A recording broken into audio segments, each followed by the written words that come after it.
Mindfulness, defined as living in the moment, focusing on your present experience rather than allowing your mind to wander.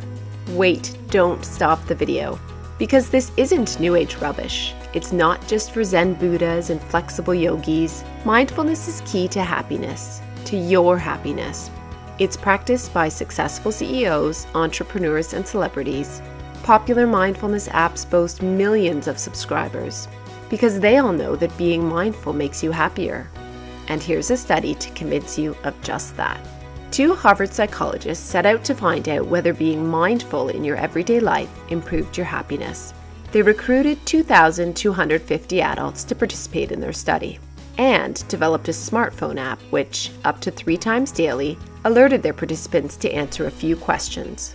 Question number 1, how are you feeling right now? Participants ranked their happiness on a scale from 0 to 100, with 0 being very bad and 100 being very good. Next, they were asked, what are you doing right now? Subjects could choose from one of 22 activities such as working, using a home computer, eating, talking with others, meditating, exercising, making love, resting, or sleeping. Though if I had to reply sleeping, I must admit I would seriously question why I volunteered for the study.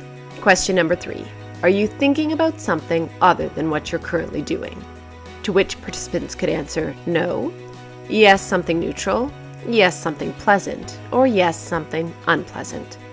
On average, people replied to over 80% of their prompts.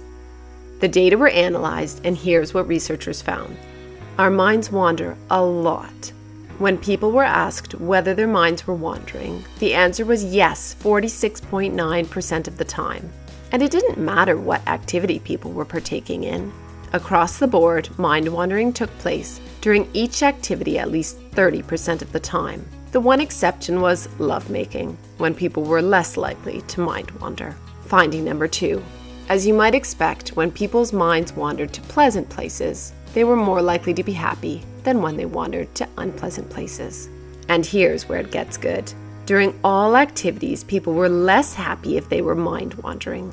Happiness related more to how mindful people were rather than what they were actually doing. So even if someone was sitting in traffic or vacuuming, they were more likely to be happy if they were focused on their driving or their carpets rather than daydreaming about an upcoming vacation. So how can you apply this research to your own life today? Practice being mindful. And yes, it takes practice. Really listen to your child when he tells you about his day. Notice the joy a friend's laughter brings. And rather than pounding back a flavorless coffee in a creepy styrofoam cup while driving to work, take a few moments at the beginning of your day. Breathe in its exotic aroma. Feel the warmth and weight of your favorite pottery mug in your hand, watching the steam rise. Take a slow sip and marvel at how some mornings it just seems to warm your soul. Because life is good, and if you're mindful of this, there's a good chance you'll be happier.